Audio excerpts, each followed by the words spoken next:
discussion regarding sign regulations for the Homer Glen Bell Plaza community request. And BJ, I guess you're going to start with you. Yeah, so I'll start with the introduction.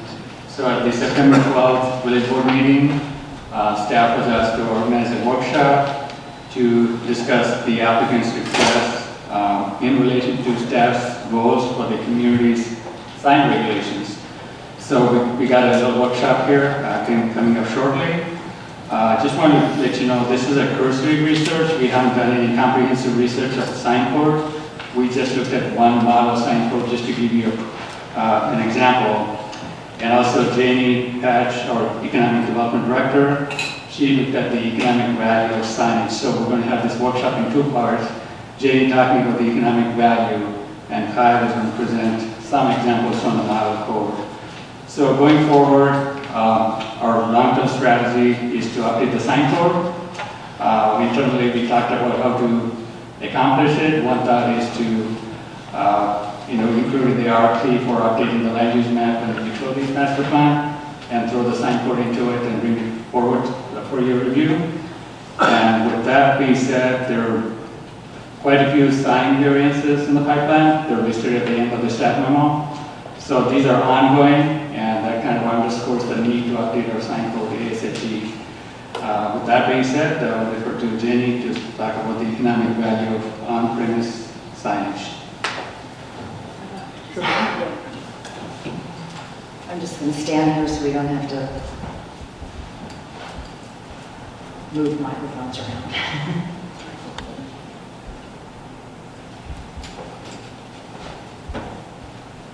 Okay, so. Remember, we don't see what you see. Oh, you don't? On your screens in front? Oh, okay. Maybe you switched over there? Yes. So you should be, the economic value of on-premise signage should be in front of you right now.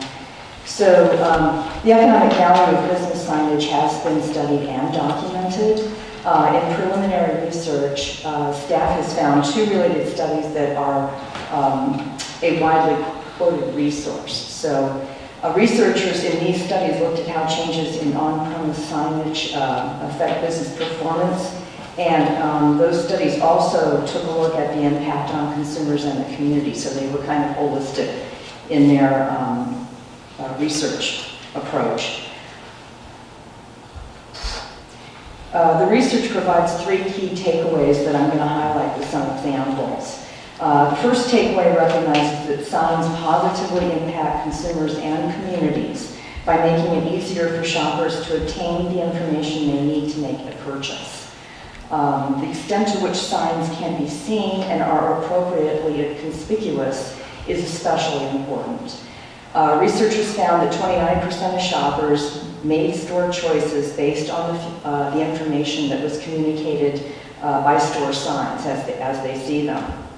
In another example, researchers estimated that an additional $10 million in sales tax revenue would be generated if every fast food outlet in the city of Los Angeles could add just one more sign.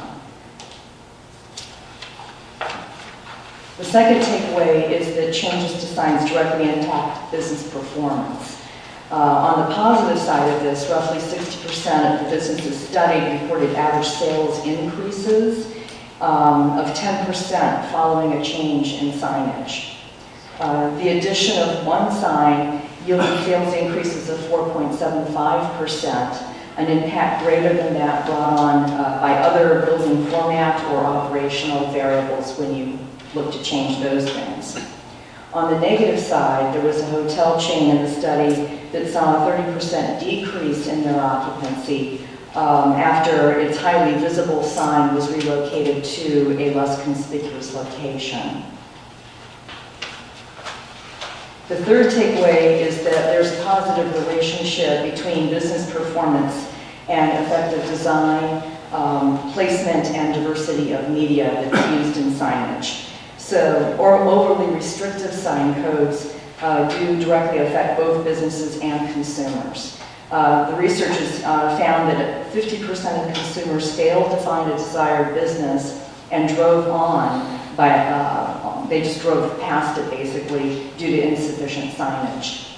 A car dealership in a study found that adding a digital signboard increased goodwill through public service messages. as well as the service department revenue and customer traffic increasing.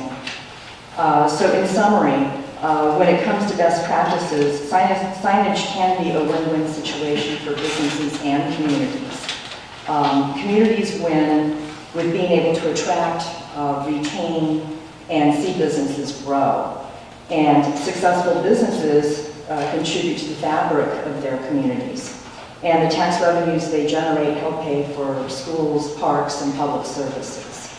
So just to recap, there is empirical information out there about the economic value of signage, and working to approach sign code standards with businesses and the community in mind together seems to be the best practice method of approaching it. I'm going to turn it over now to Kyle. So as Vijay stated in his introduction, as part of this process, village staff did perform preliminary research by exploring some resources available to us in terms of model sign codes and perhaps what other communities may be regulating their signs with. I just want to say up front that the following information is sourced just strictly from preliminary research done by staff. This is all just for discussion purposes. None of this is obviously set in stone. We're just trying to give you an idea of some of the factors that we need to explore with an update to our sign code. The study we specifically referenced is from 2009. It was undertaken to convey to communities the appropriate framework for formulating on-premise sign regulations that respect the perspective of both the community and the business interests within those communities. This project was funded by a grant from the Signage Foundation, which is a not-for-profit public foundation, and it's guided by the principles supported by the American Planning Association. The primary purpose of a sign is to be read by its intended audience. As such, signs should be located and sized so that the sign message is easily discerned and the intended audience, generally the passing motorist, can react and make necessary traffic maneuvers safely. The establishment of sign area and height requirements for each character area of the community was explored throughout this framework. Those character areas are context sensitive. They vary, the sign regulations thus vary within those different community areas. These character areas also reflect the nature and diversity of development patterns. One example would be 143rd and Bell, near where the Homer Glen Bell Plaza PUD is being constructed at this time. That would be generally considered general commercial. So there are several primary factors for determining the maximum sign area. Those being the amount of time the motorist has to view the sign as they pass, the distance from which the sign will be viewed from the street, the amount of information that can be comprehended during that viewing time, the required size of the letters, ratio of the message area, that includes letters, logos, and symbols, to the sign's background, as well as the sign area and clarity are also influenced by lighting, colors, and the fonts that the sign is displayed in. So just to backtrack a little bit, again, the 143rd and South Bell Road commercial node would be considered general commercial. In this area, per this specific model sign code that we explored, they stated that signs in this area should have a minimum sign area of 60 square feet with a maximum sign area of 180 square feet. There are also considerations for determining the height of a sign. It is set forth in the model sign code that there should be a minimum and a maximum height for each character area within the community. The purpose of the minimum height is to ensure visibility above obstructions such as vehicles or other obstructions like landscaping.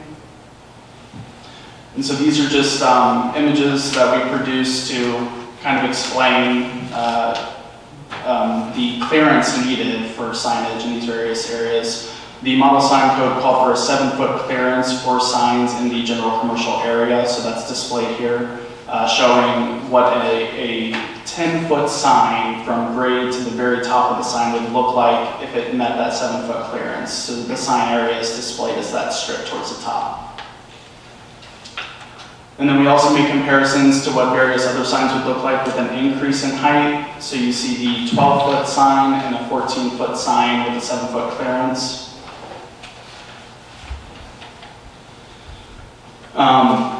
Furthermore, these regulations are intended to improve the visibility of signs above common obstructions, as I said, like vehicles. That is one of the primary concerns with the Homer Glen Bell Plaza PUD, is that the signs will not be visible above traffic.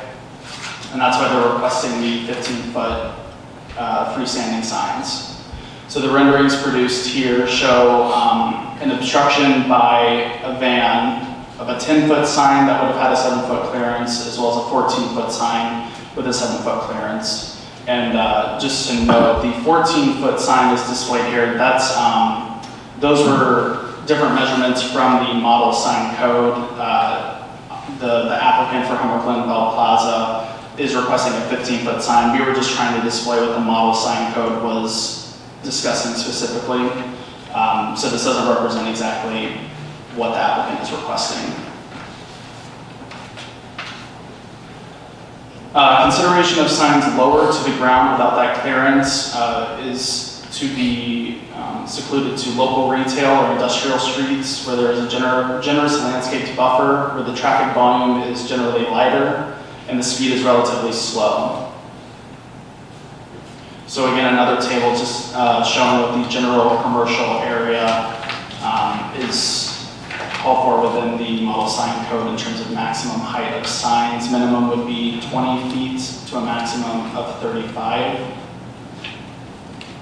And then looking forward, as VJ had indicated, staff's goal is to update the village's sign regulations with evidence-based revisions that promote greater sign flexibility for existing and future commercial tenants without diminishing the community's character and visual appeal.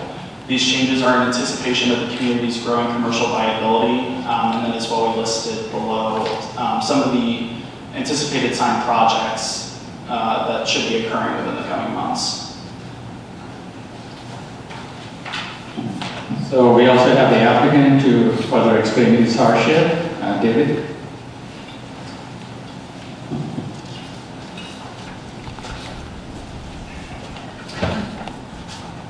My name is still David Mangerton. I'm an architect with offices at 1121 Lake Cook Road, Deerfield, Illinois. I jotted down some thoughts about what makes a shopping center a good shopping center or a location of a good shopping center. And I'm not a person who gets involved in the site selection. We're architects for this particular developer. We're doing his work for over 30 years. So I think I learned from osmosis what he thinks a good shopping center should be. So a good shopping center should have good street traffic, good visibility, good access from the roads. In our project at 143rd and Bell, we have some of those things. And what I'd like to show, can I show the plan? You can show.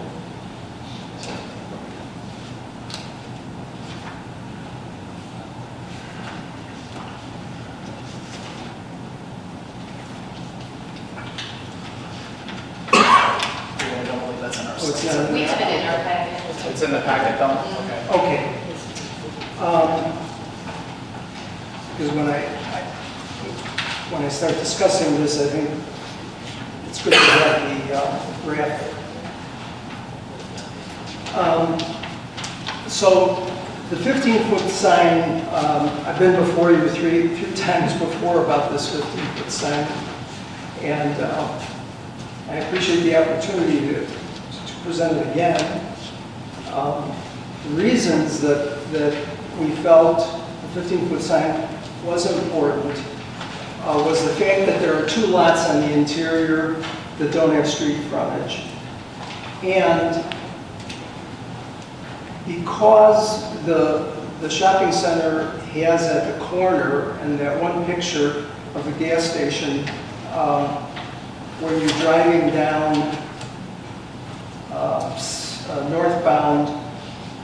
southbound on Bell, you can see that the gas station buries the interior lots and also obscures the buildings further down on 143rd and Bell.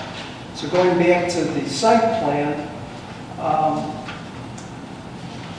the 15-foot sign is located where that dark circle is along 143rd and the second one along Bell.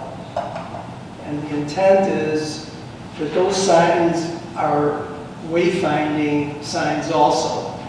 So if you're southbound on Bell or westbound on 143rd, you're only going to be able to use the Bell driveway because 143rd is right in, right out.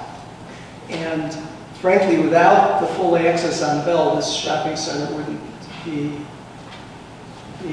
exist because it would have restricted access to this site. There's a project in, I think, Orland Park that was a Walgreens store, and they lost their access on, it was 159th, I can't remember. Okay. And that Walgreens closed it because of bad access. And They were able to open up again, and they filled it. as a different use. Yeah, just Different use. I think it was a medical use or something like that. So the variation request is to permit these 2 15-foot signs, one located on 143rd and one on Bell. As a commercial property, the Homer Glen Plaza, a 9-acre property, is unique because it's situated behind the fueling station and car wash convenience store, which blocks visibility to its buildings. It has 2 remote entrances, one at the far northwest corner and one at the far southeast corner. Approaching the project, as I said before, from the north, southbound traffic, the gas station obscures the interior property and the buildings to the south. Likewise, approaching the site from the east, westbound, the gas station obscures interior property as well as the property to the east. Traffic westbound and southbound, as I said, would have to use the Bell Road driveway. The 15-foot high signs provide wayfinding direction to the commercial properties buried in the interior. And also any businesses in the multi-tenant buildings which wouldn't have a ground sign. A commercial property located at a corner is usually a desired location because of the traffic on adjacent streets. However, if your frontage is cut off by visual obstructions such as a gas station, those 15-foot high signs would give commercial customers an opportunity to find buildings that would not be visible. Proposed buildings on lots 1 and 2, like buildings on lots 3, 4, 5, and even 8, are like outlot buildings with facade and ground sign exposure. But lots 6 and 7 have no street exposure. The 15-foot high proposed ground signs, which I find well within the bar graphs that were presented by staff, would give the opportunity to advertise for lot 6 and 7, which are internal to the site, as well as multi-tenant buildings. So, I mean, that's my discussion on the hardship and the reason why we, on behalf of the owner, we're seeking the 15-foot high signs.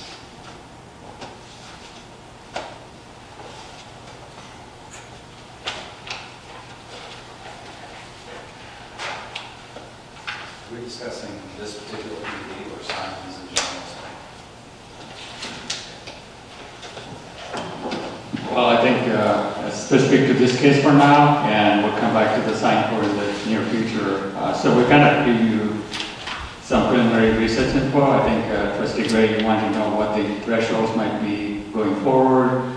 I know, the other comment was also look at the 159th Street corridor when we actually do the sign code update. So this is just a cursory review for you to decide on this case. Right, we're not deciding. No, this not case tonight. tonight. Yeah. We are specifically going to discuss the merits of the 143rd and Bell project. Okay. This is just information. Yeah. So I appreciate, Mr. McGurton, that you keep referring to the gas station. You almost refer to it as if it was some unknown, though, and we all know it's been sitting there for quite some time. So when you say that the in-lots or the interior lots are obstructed by that, you're probably right, although Lot 4 and Lot 3, I believe, would have left very little window there anyhow for viewing through there on the corner. In some of the pictures we looked at, when I look around at signs, a lot of the signs that are in the village right now, we have a 10-foot cap right now on these monument signs. And most of them aren't even built to 10 feet. They're built much lower than that. I don't know if that's because they're capping out on the maximum square footage size that they have for their faces or what, they're keeping them low. There are certain ones on Bell Road, I know Trustee Rogers and I were discussing, some of them where, you're right, they're impacted by the cars parking, one on either side and you can't see the sign. But I believe most of the ones on your project here are going to be out in the grass, essentially, out in front. And they're also going to be perpendicular to the roadway. Is that correct? Right. No, So the ones where we see a van parked in front of the sign is disingenuous because, that van would have to be up on the grass and turn perpendicular to the roadway in order to obscure the signs that you've already got out there, the 6, I believe, that are 6 or 8 that are going to be ringing this particular development. So I just wanted to make certain that we all understood, there are different types of monument signs. A 10-foot monument sign on the grass, not being impacted by parked cars or traffic, is a whole different thing than maybe where the UPS store is, if anybody's familiar with that on Bell Road, where they're down kind of in a gully, I believe, and their sign is built up on a big pediment. Those are the types of things I wanted to discuss as far as the sign codes go, because there's more than just one monument sign. There are multiple different kinds. Where it's going to be located is going to impact how high it should be and what the space should be. I don't necessarily think,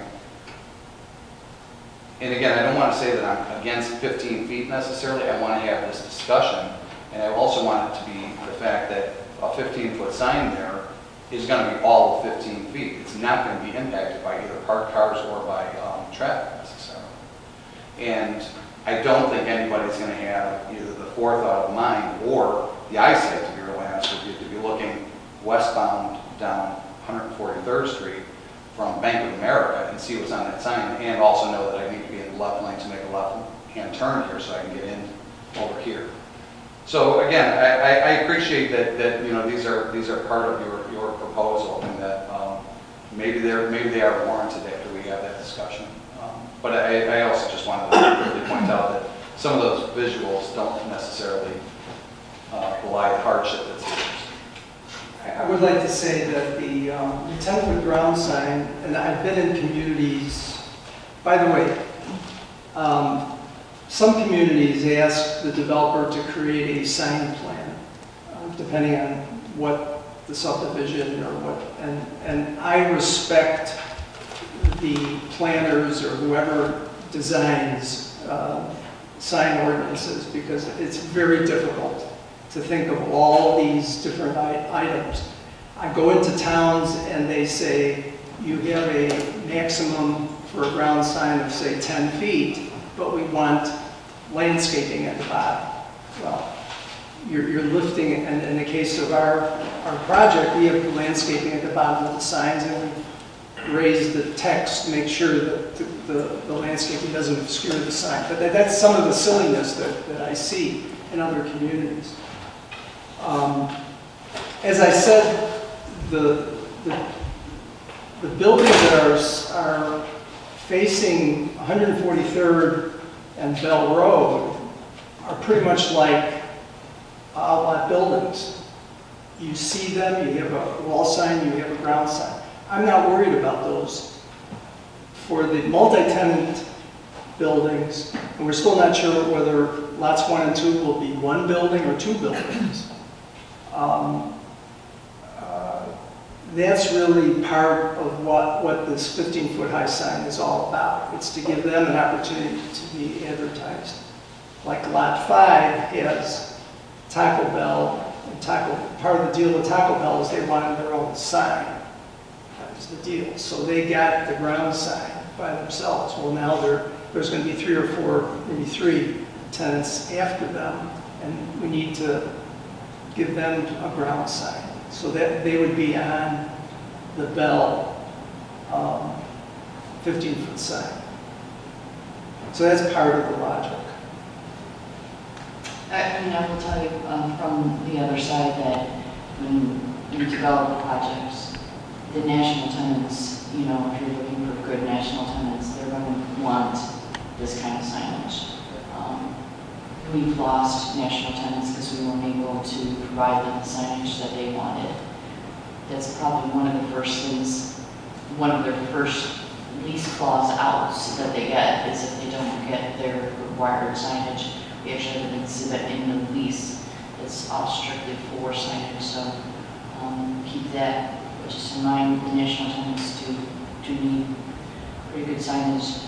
But that being said, I have a problem with signs when they end up turning out like the ones that you can't even read, you know, like on 159th Bell. There's so many tenants on that sign. I have no idea, you can't tell anything. You know. There's 2 of them that are right across the street, so both of them. Yeah, both of them. You know, in the shopping center that we built when it was currently Willow County, we were limited on the amount of tenants that we could put on that signage. And we lost national tenants because we were not able to get them on that. So I see both sides of it too. You know, I can't kick off a tenant that's on there. It might not be a national tenant, nor put the national on when in your lease, you know, we gave it to them. Yeah, and I agree wholeheartedly with Trustee Rogers on the national tenant side. I think I've said it a million times. We're going to turn away very viable businesses come near future. And while I don't see the need, I'm not opposed to a 15-foot sign personally. While I do see the need on the interior buildings, the one thing that site lacks is it's not so congested like 159th and Bell that you need better signage because of the congestion factor. I am not opposed to a 15-foot sign. I think there's got to be some variations of things that we're going to have to approve. They're going to become hard and heavy to us in the near future, so we better be mindful of that. So right now, our code allows for 4 divisions on a multi-tenant sign, is that correct? Yes. So the two proposed 15-foot signs can only have 4 divisions as is. For the current code. For the current code. Well, we would be probably,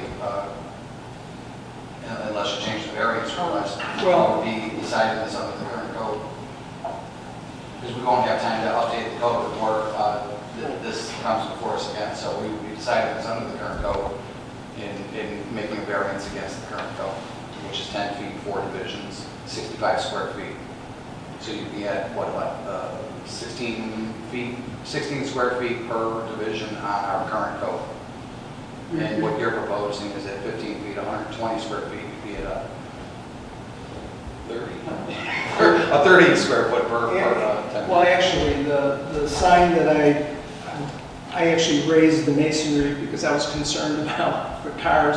That one rendering that one of my associates created showed traffic, and so we kept the sign at 15 feet, and it's really now close to 100 feet, 100 square feet, not 120.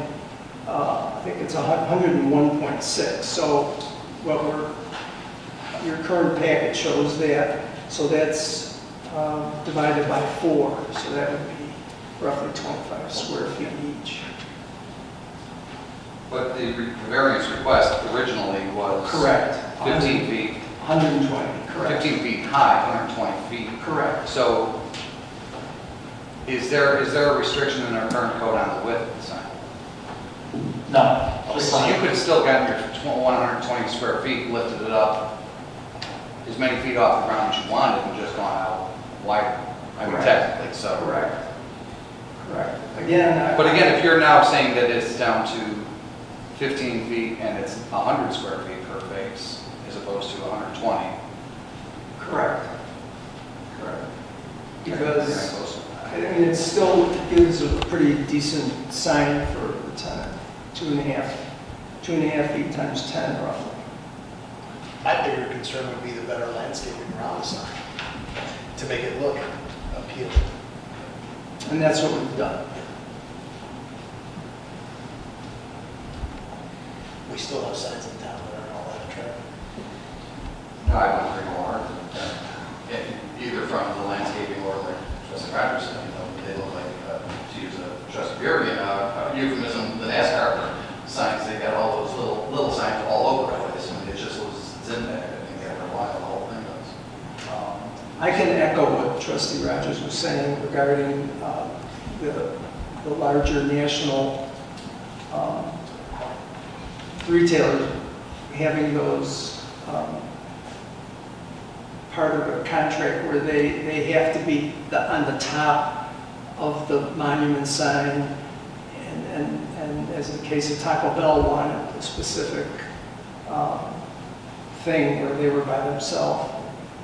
Actually, Dollar Tree is one of those. Dollar Tree really wanted what I originally came in with, but we were back up against the wall regarding their opening and so on, and they relented and said, no, we're happy with what we came in with finally. But that package that Dollar Tree gave us was part of the contract, part of the lease. So they went back. But you're right, they could have backed out. And then the multi-tenant signs that you just, the four divisions on the multi-tenant signs, they are not exclusively for the interior lots. No. Here's what you just said about Taco Bell Correct. taking the monument out front. Correct. Now, the two who might locate adjacent to them would be on the multi-tenant. Right, and the contracts and leases are written that maybe if the tenant is a small tenant, and and he's happy, and it's all negotiation with the landlord. He may not even get a place on that pylon sign because the landlord is saving it for somebody in the interior.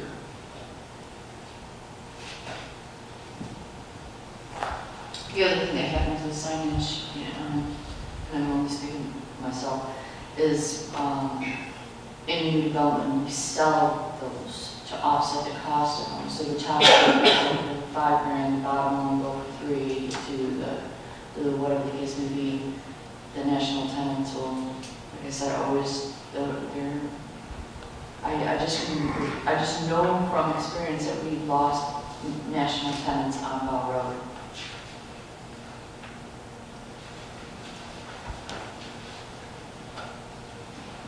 I can vouch for that. Well, let's see, we're discussing this, we should change what we need to change. I mean, every year things change. Everyone's bigger and better. The signage, I agree, especially get some older people like me, you can't see it until you're on top of it. And if there's 4 or 5 or 6 of the Trustee Rogers just got them saying, the one up on Bell Road. It's got to be 15 signs, 3 of them are the same. As you're going by, if you take the time to look at it, you're going to rear end somebody. So we need to change it to where it's more accessible. The best practices talk about actual, sign lettering size relative to the size of the road, the speed of the traffic, the distance the sign needs to be viewed from, and you can, instead of saying how many panels, you're going to limit how many panels are on a sign face, you actually just make sure that the letters are sized so that it can be read.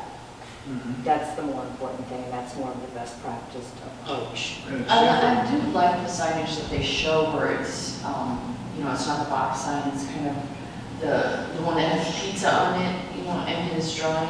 I do, you know, like that. I think it's a lot classier looking than the big box signs.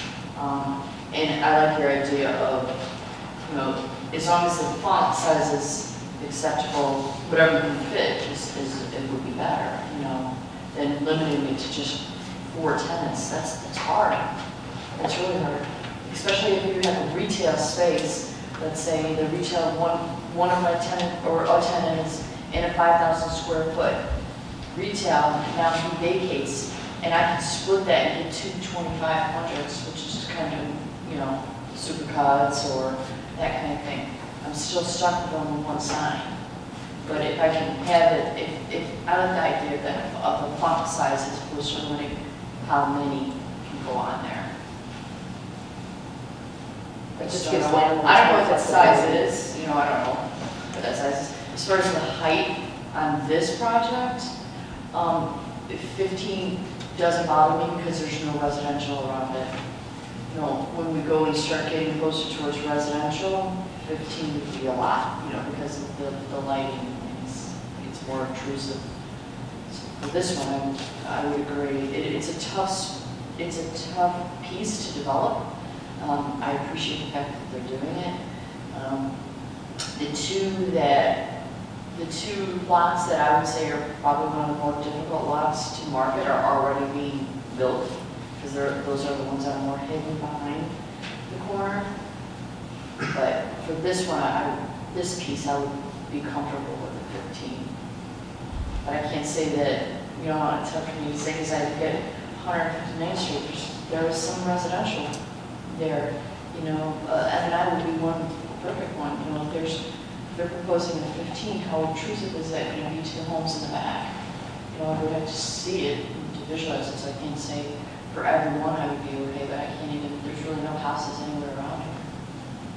There's really no houses right now where the farm is and where But there will be. they still have trees there. They don't have to cut down to keep the commercial separate. And they're still. That's what I'm saying, I can't say for all of them, I know it would have to be something. Right. Any residential. And did you say you were comfortable with increasing the amount of divisions then too? That you If would be okay with? If the font was large enough, yeah. Or if by doing, you know, I don't know how much bigger, how many more, I think you probably only end up with 1 or 2 more if you went with the font size that's acceptable. Because your square footage isn't changing. The overall square footage is just that font size, so I don't even know how many more you'd fit on there. But if the font size was all consistent, I'd actually really like that as an old lady with really bad eyes. You tonight?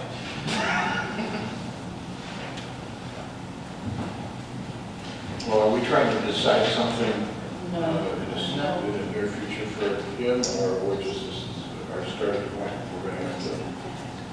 Well, I'd also like to know, in regards, I don't want to make you stand there forever, but there's the possible things coming forward are 2 more things for your particular development, right? Like auto parts, wall sign, and the new retailer. Are these not things that we've already crossed off our list when we did all the variances on the wall signs? Are these? I'm not aware of O'Reilly seeking a variance. I don't know that they are. Because we already passed a bunch of wall sign variances, I believe, at the first Correct. flush on this project. Correct. There's like 8 or 10 of them.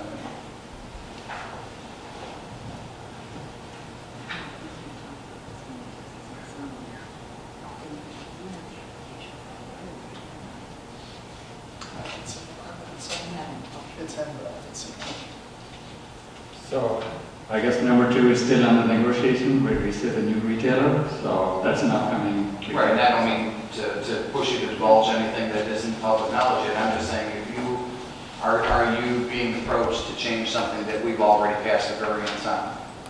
Or is this a new bit of one of those buildings that we have not seen yet?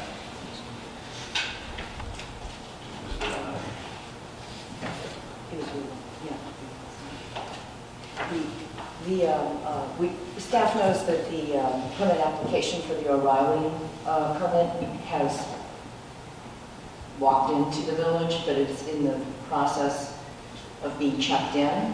and it hasn't landed in planning and zoning yet, so we actually haven't seen what they're proposing. But we understand that that would be a wall sign. Right, but I'm saying that back when it was like in April, we passed about 8 or 10 different variances to wall signs. And obviously back then, there were no tenants that were known. So there were variances that were requested, presumably by me, that was knowing what was coming along, and they were just, trying to get all of those ducks in a row to accommodate those once those leases fell in place.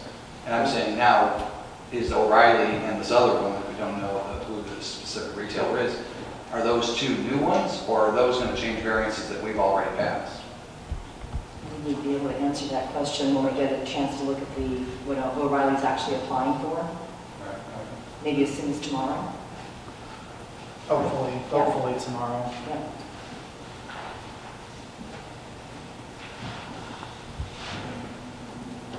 So I guess from what you've heard here, is it the direction, are you going to work with him, or I'm not sure what we're This helping back to the board on October 20th. Yeah, it's coming back to the next That's board. why I just want to make sure we're moving in a direction so that, it's not creating ruts in his car coming back and forth for no reason. I think this is moving in the right direction, and I certainly have an open mind, and I think valid points have been made on the need. The exhibits referenced in some of this, that Trustee Gray talked about with the band, and these photos, these are from the study that's being referenced in here. Those were produced by staff just to represent what the study was discussing. And yes, they aren't representing exactly the situation that would be happening here. The van was more for scale, so you could see an actual car in front of the signs.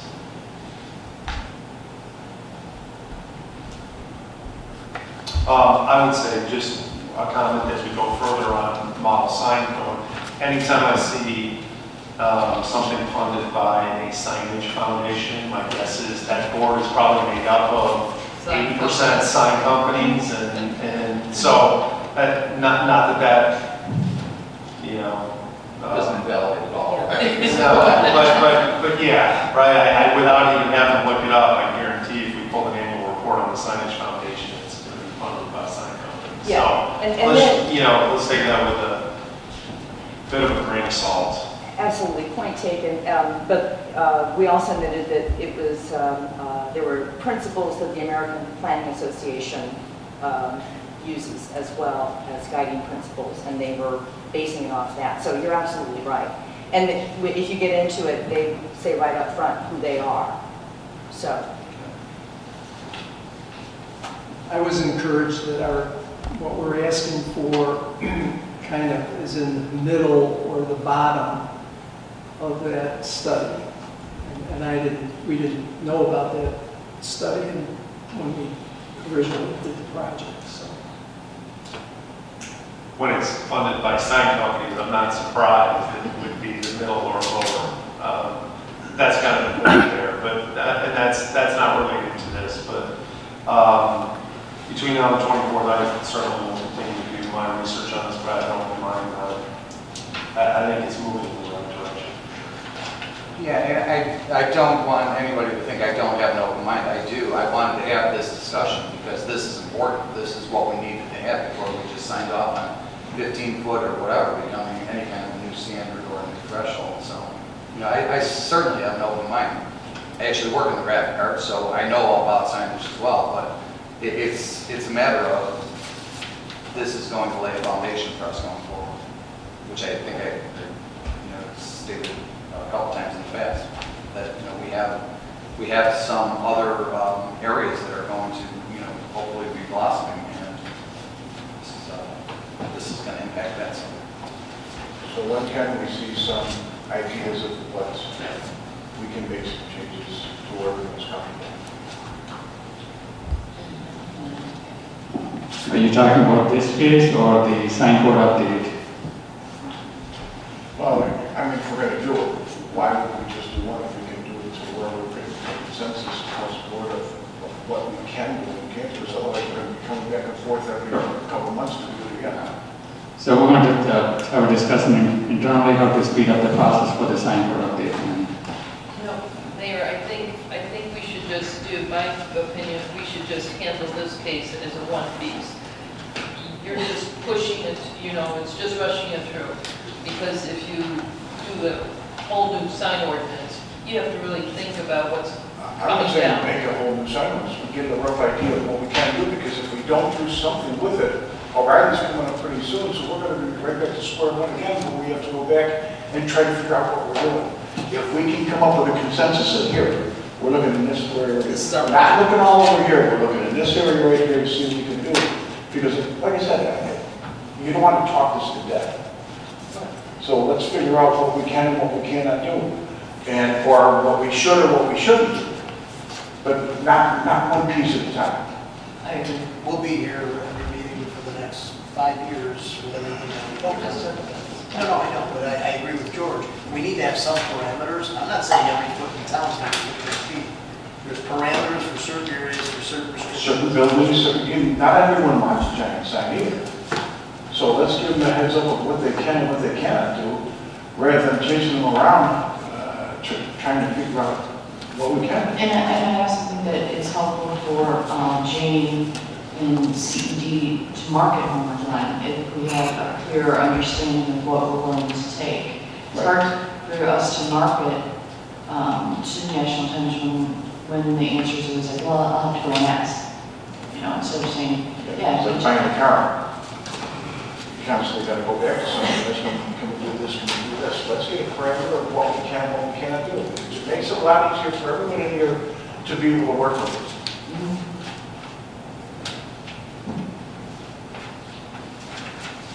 Emery, you have something you want to- Yes, thank you, Mayor. So two things. Number one, we wanted to bring this to your attention because I know I heard from several trustees that you wanted this ability to have this type of discussion again in depth, looking at the bigger picture. But knowing, at least from staff's perspective, that that was the short-term discussion, that there's longer-term issues that need to be resolved. So in relation to this particular project, you know, we would be bringing this back to you for your final determination on those 15-foot monument signs, is what you want to do. In regards to your specific comments, Mayor, just as a background for those that weren't at last night's Community Economic Development Committee, one of the items that was reviewed by staff is an item that would be coming forward.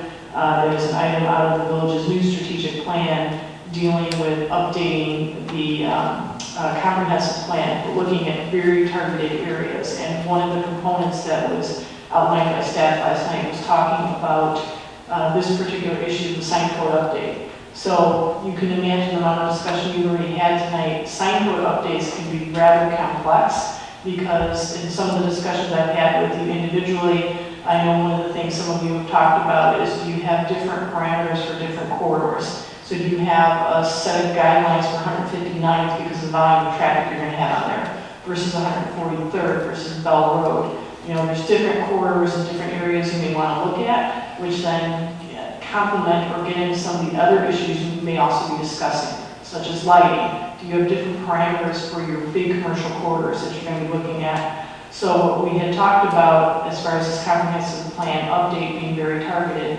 is looking at, and I know I don't remember all the particular items, but there were about 4 or 5 items, and fast tracking certain components. And one of the 2 items that would be fast tracked, that would be the very first part that the consultant would do, which would be the sign code update. So it would be a request for proposal that would come before you in the next month or 2, I forget what our timeline of bringing it to you for review. And I believe the village had budgeted $105,000. We would use a component, a part of that, because we're only doing very targeted areas. So we can go whatever direction you want, but sign code updates can be very complex. And so we were looking to get some outdoor resources to help us to bring that to you and fast track it so that, and we wanted to identify which are the items out there, which are the signs, so we didn't come as a surprise to you, but fast track it so then you can look at it holistically so that if you want different elements for different parts of the community, you can accomplish that with a sign code update. Yep. Thank you. I like the idea of a consultant on this. Just so we don't say. Yeah. All right, is there any more discussion on this group right now, or let you guys do the work? Let's get the ball rolling. Thank you. Thank you. Is there any old business? I just, relative to old business, and I'm not sure if this is from or not, I was just wondering if we could, since the attorney's here, if we could have some kind of a update on the Bell Road house. That's the house, the demolition house. Right. Yeah, that's We, and then the idea was we want to wait 30 days after that judgment was entered to make sure nothing is challenged. There's a 30-day window that somebody could come in and say, hey, for reasons, for no reason at all. After 30 days, they have to actually show that they've been, why they ignored everything. So as of right now, it's our liability. I asked Joe also to reach out to the Will County Historical Society just for one last pass if there was anything they wanted in there, a bracket, a doorknob, anything. Right, I know that. I wouldn't let them go in there. I know everybody has said that there was nothing of value. Yeah. Just like I Get said, something when in it's there. gone, it's gone. If there was one thing that made that key on that, still told the sale of the property, why not give them one more chance in this 30-day, period anyhow, so. I just want to sure it's dangerous to go in there. Yeah, that's my. That's why I'm not. But we'll shoot some. Send it to Ryan. Yeah, I'm Joe. Joe's already been in there. Joe's like, I'm not going in. I've been there, when I geared up. I don't think anybody's ever going to accuse you of asking them too much if they want. But if we don't make that announcement that you may hear it in the end, why didn't you tell us? So, once the thing is down, it's down. Well, we're going to sell it, we're not taking it down, we're going to sell it as is, let them take it down. We don't need to incur any more costs.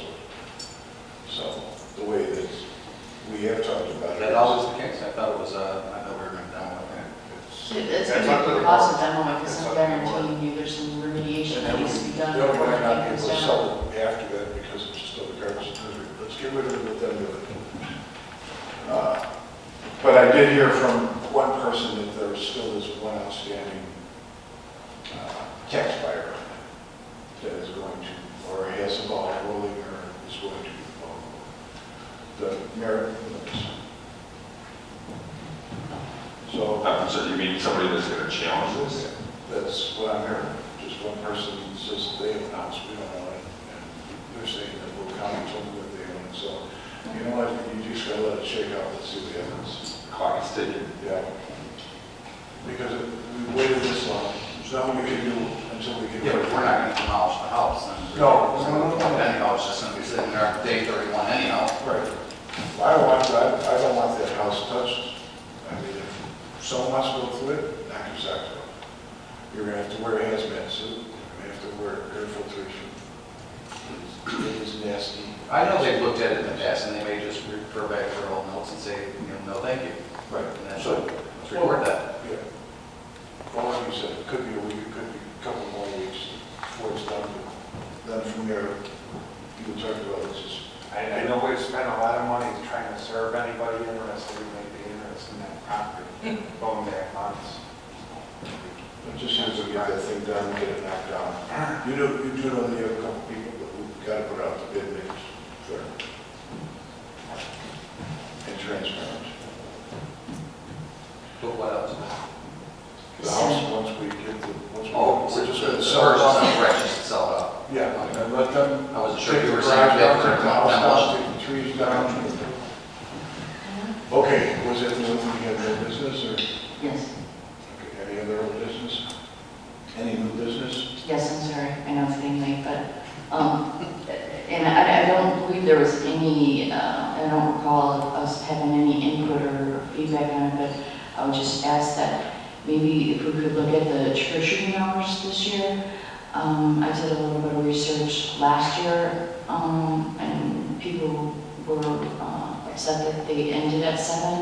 When I look at all of the towns around here, they all end at 7. But when I looked at the school's hours, the kids don't even get out till 3:15, which means then they get on the bus and then they're not even off the bus till maybe 3:30. I'm not totally sure on that. So our hours have always been 3 to 7. And I just thought maybe it'd be more family friendly, if we can make it, 3:30 to 7:30 or 4 to 8 or something that gives it a little bit more time for the kids and the families to kind of get together and group and decide who's staying home and answering the door and who's going out. And when these kids get out so early, that people aren't even home to answer the door. Well, I just don't want to answer the door. Yeah, then you just turn your lights off. I mean, I've been trick-or-treating about 3 or 4 years, but And the lights are off, I would not. I don't think we should change the time, because sometimes they do come a little after 7. I don't think we should. Well, then if we know they're gonna come after 7, let's just say it's okay if you come after 7. Like I said, these kids aren't even out of school when we're posting the time. They're getting 2.5 hours is enough. Trick-or-treating at 3 o'clock. I don't think they're gonna get out of school in time. My kids get home at 3:30. I'm sad, like, here, just Mary and Carter. I would be perfectly fine with 4 to 8 because it gives them time to breathe when they get home. Parents just get home from work. They want to go with their kids. then you also have to think about all the people that are working at 8 o'clock at night. That's when they're trying to relax because they've got work the next day. I'm one of those people, they come to my door, I give them candy until they're blue in the face with it. So, I don't know. You're a good resident. I am. Uh, I even give them the neighbor's candy.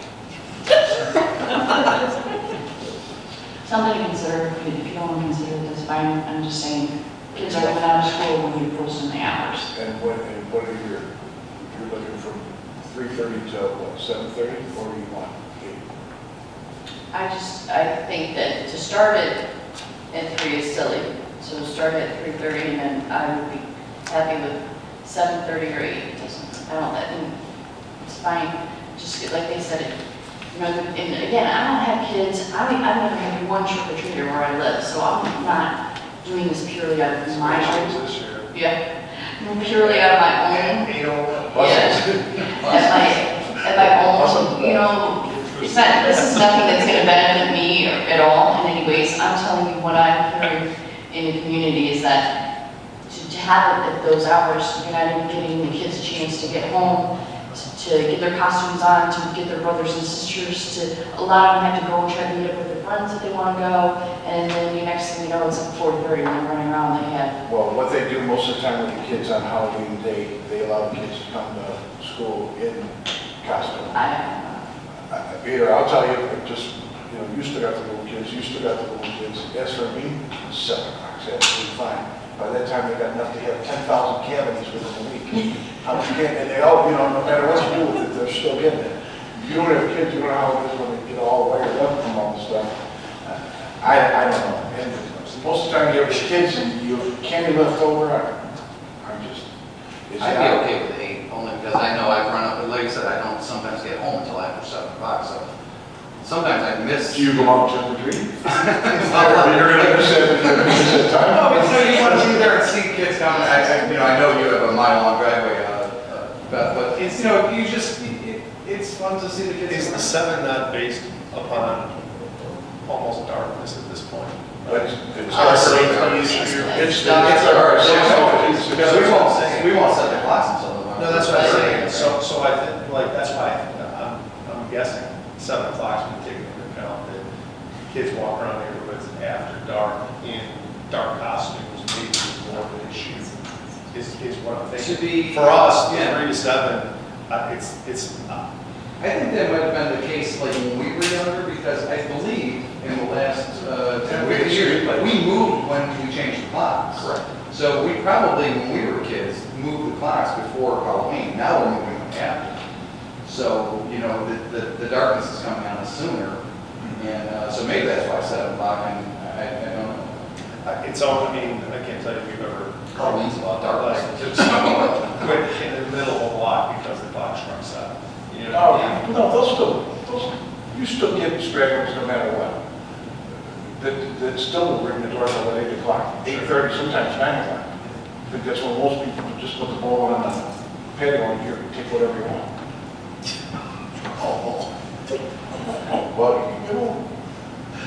Well, this decision is really going to contribute to world peace. I look at it this way. I consider Halloween, when it starts getting made, like these people calling about political opinions. What about your health insurance?